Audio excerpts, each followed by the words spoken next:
When I was young, if you had asked me what I wanted to be when I grew up, here are some of the answers I would tell you. My mother loves to remind me that when I was about 3, my answer was, I want to be Vanna White from Wheel of Fortune.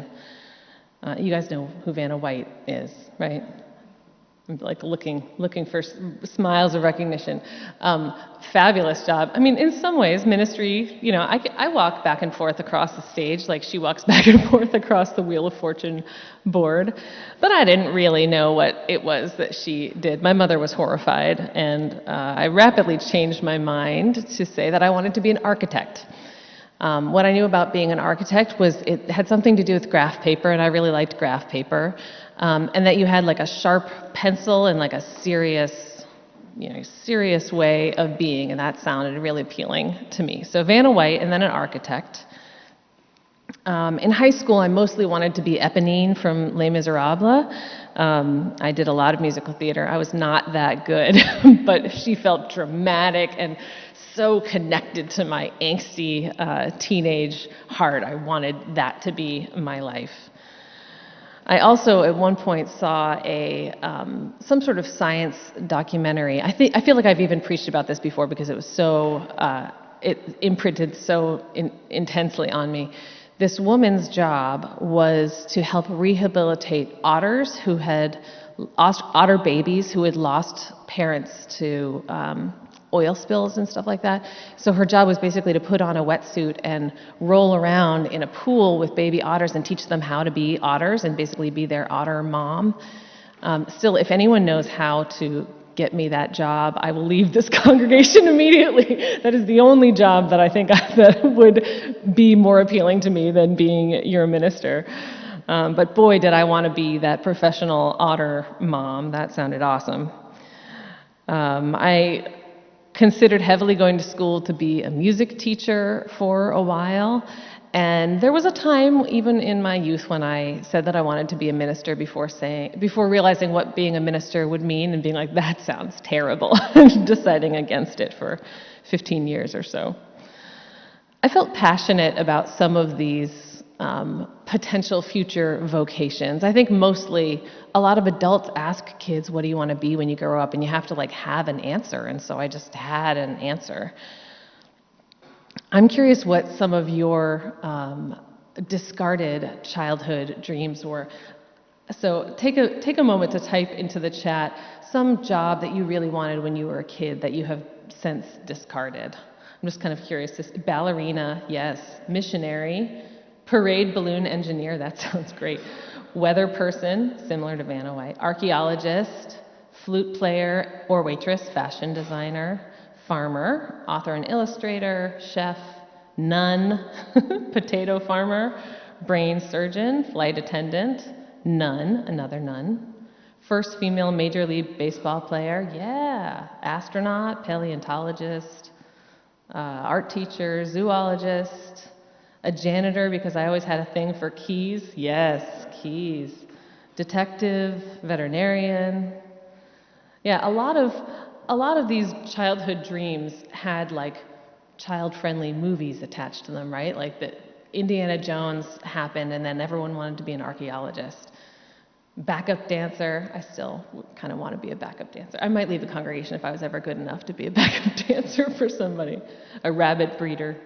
Yeah, a lot of us had passions or at least aspirations that we held for a time and then have relinquished. And I know that some of us have become these professions that have been mentioned in the chat. Some of us became doctors. I don't know if anyone's been a backup dancer, but please come and talk to me if you have. I think that we can make a role for you in worship here.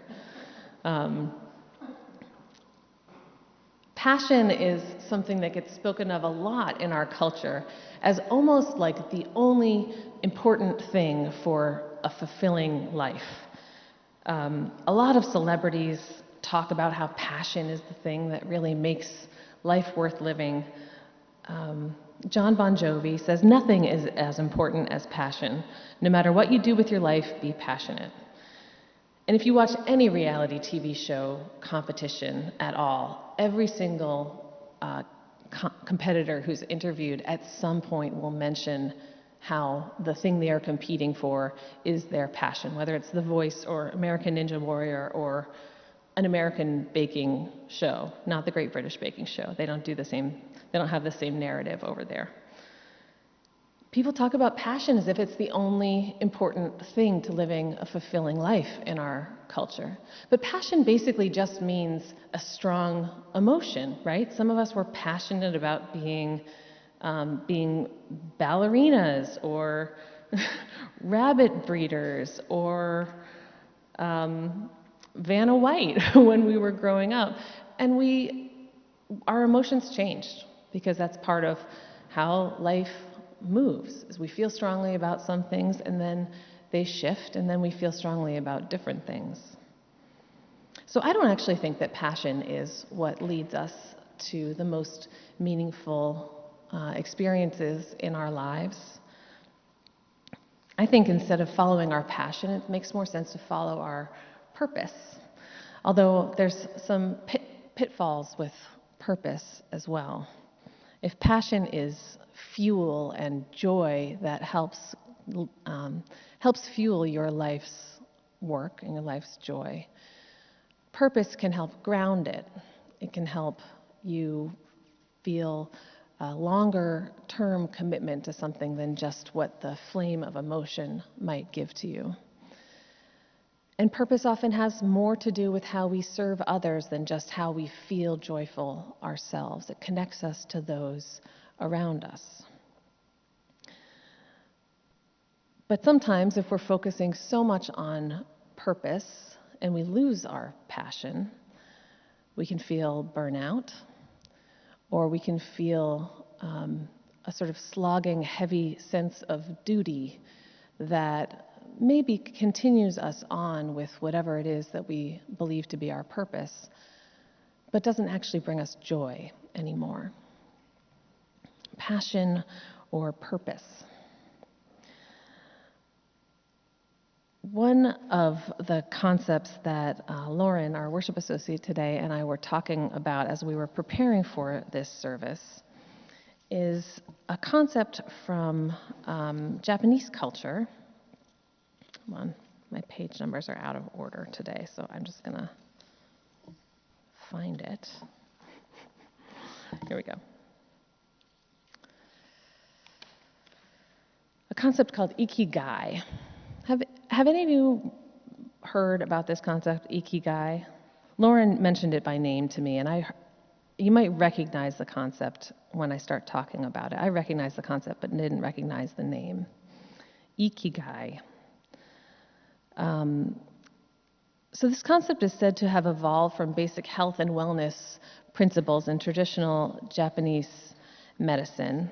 And some people would say that the definition of it comes from the word ikiru, which means to live, and kai, which means the realization of what one hopes for. Together, these definitions create the concept of a reason to live, or the idea of having a purpose in life. The concept of ikigai is said to fuel not only your emotional health and well-being, but have connection to your physical health in Japanese culture. Japanese psychologist Michio Kumano has said that Ikigai is a state of well-being that arises from devotion to activities one enjoys and also brings a sense of fulfillment. Ken Mogi, who's a neuroscientist, says that it's an ancient and familiar concept for the Japanese that can be translated almost as a reason to get up in the morning or waking up to joy. And it feels important to say that Ikigai doesn't normally refer just to one's personal purpose and fulfillment the way American reality show stars might talk about their passion as their personal fulfillment. Ikigai has usually something to do with our purpose or our connection or our service to others and to society at large. I wonder, David, if you could bring up the diagram. Yeah, there we go. So sorry for those of you who are on small devices. We'll put this up on our social media, on like our Facebook page today, if you can look at it. Or you can just look up Ikigai um, diagram. You could find it pretty easily on the internet. One of the ways that it's described in American culture is in the way that it's shown in this diagram with these sort of 4 questions: what you love, what you were good at, what you can be paid for, and what the world needs. And when those spheres line up, in that very center of that Venn diagram is your Ikigai. This is one of the concepts that I have found helpful over the years as a way of connecting that fuel of joy, that passion, with that sense of purpose, that desire to be of service to others, and ideally also connecting to what you can be paid for. For those of us who are in our working lives, it's lovely to get paid for the things that you also love and that you're good at and that the world needs.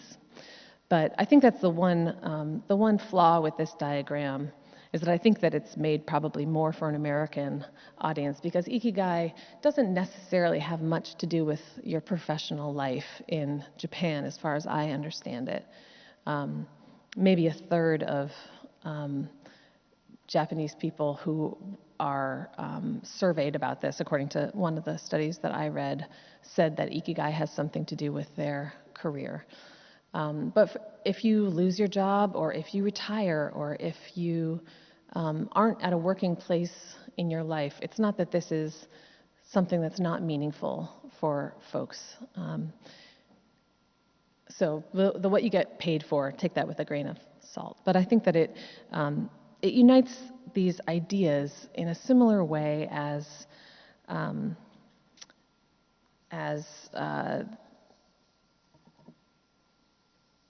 those famous quotes that are like, what is your deep hunger and the world's deep need? And where those unite is what your greatest purpose is. So we planned this service today. It's January 9th.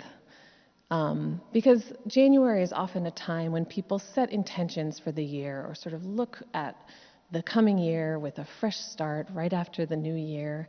Sometimes it's a time when people have New Year's resolutions. And often I like to do some annual reflections this time of year. And then this year happened. And we're coming up this week on the tail of the year anniversary of the insurrection at the Capitol. We're coming up again, as Lauren mentioned in the welcome, on another year of COVID rampaging through our country and our world, and all of our plans being thrown in the air again, when we thought maybe that they would be more steady now.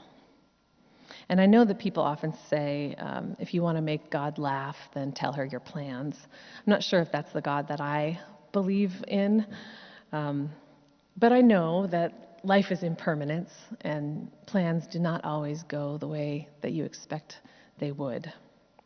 And so today I feel like we sort of have 2 sermons going. There's the passion and purpose unite to form something more meaningful in our lives. And if you're in a place in your life where you're doing that intention setting and you're trying to figure out how to lead the examined life in the coming year, I encourage you to take a look at that Ikigai diagram after the service. Spend some time thinking about what you love and what you're good at and what the world needs of you. And if you can, also take a look at what you get paid for if you're at a point in your life when you're working. Just figure out what steps you can take towards making that meaningful life happen in the coming year. That's one of the sermons that we're talking about today. But the other one is for those of us who feel really disconnected from the idea of passion, from the idea of purpose, from the idea of intention setting at all in this strange year, this time of crisis. So what do we do in this time of intention setting when nothing feels like it matters when it feels like the world is falling apart.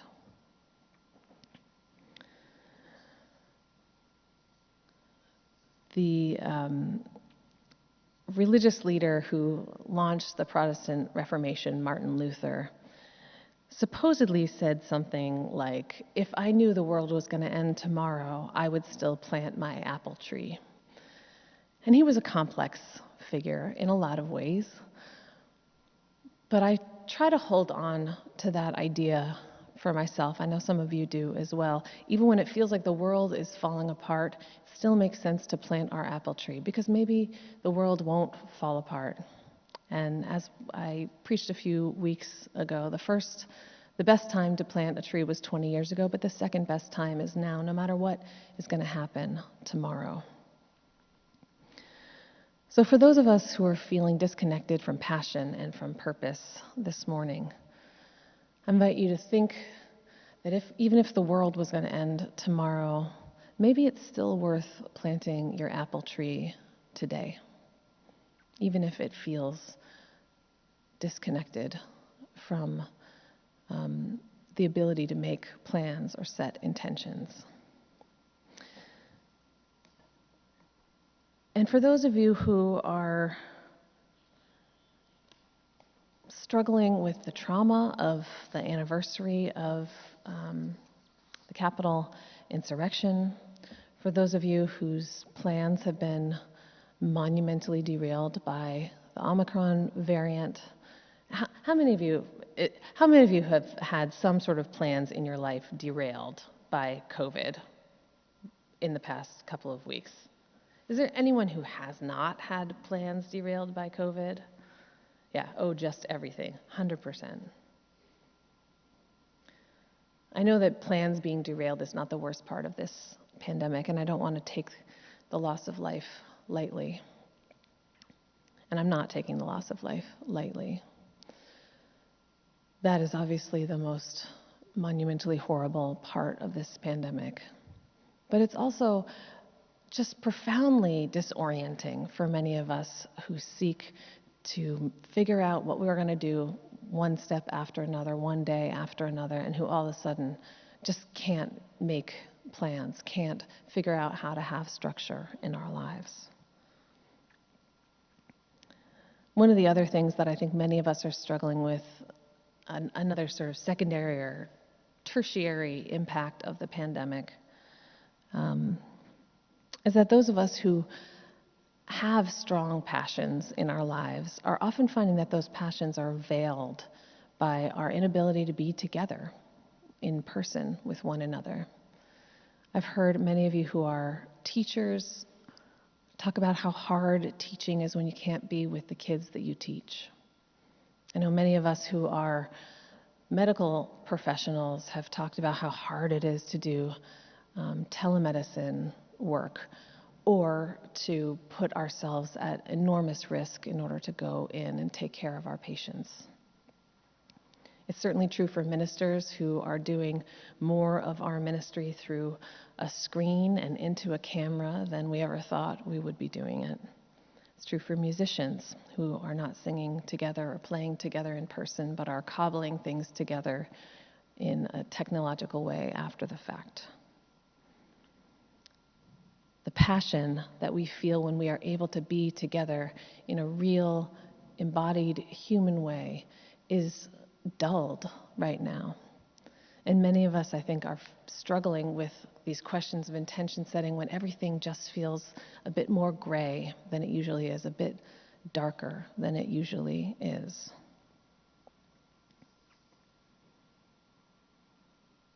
So what do we do? What do we do if passion feels far away, if purpose feels far away?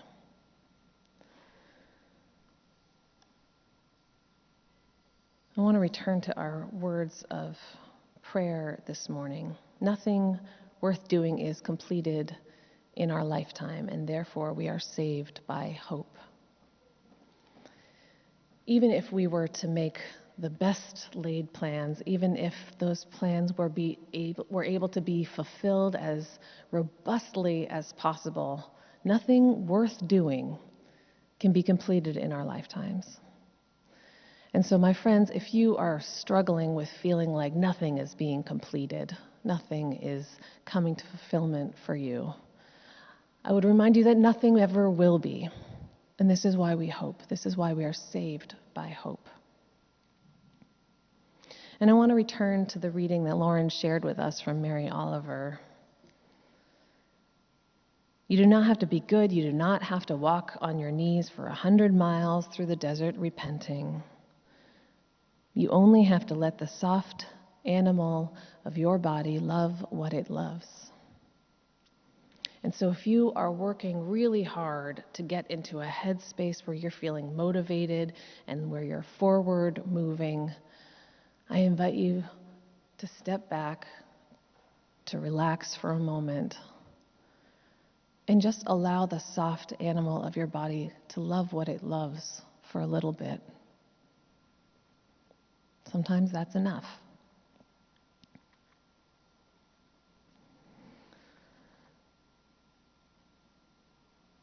I want to share the words of Elizabeth Gilbert as we close, as I close my part of the service anyway. When she talked about passion, she says, passion can seem intimidatingly out of reach at times. A distant tower of flame accessible only to geniuses and those who are specially touched by God. But curiosity is a milder, quieter, more welcoming, and more democratic entity. The stakes of curiosity are far lower than the stakes of passion, she says. Curiosity only ever asks one simple question. Is there anything you're interested in? Anything, even a bit. No matter how mundane or small, the answer need not set your life on fire, need not make you quit your job. It just has to capture your attention for one moment. But in that moment, if you can pause and identify even one tiny speck of interest in something, then curiosity will ask you to turn your head just a quarter of an inch and look at the thing a wee bit closer. Do it, she says. It's a clue. It might seem like nothing, but it's a clue. Follow that clue, she says. Trust it. And see where curiosity will lead you next. If you are struggling with passion, if you are struggling with purpose, try curiosity. Try whatever draws your interest just a quarter of an inch to the right or to the left. And follow that clue and trust it.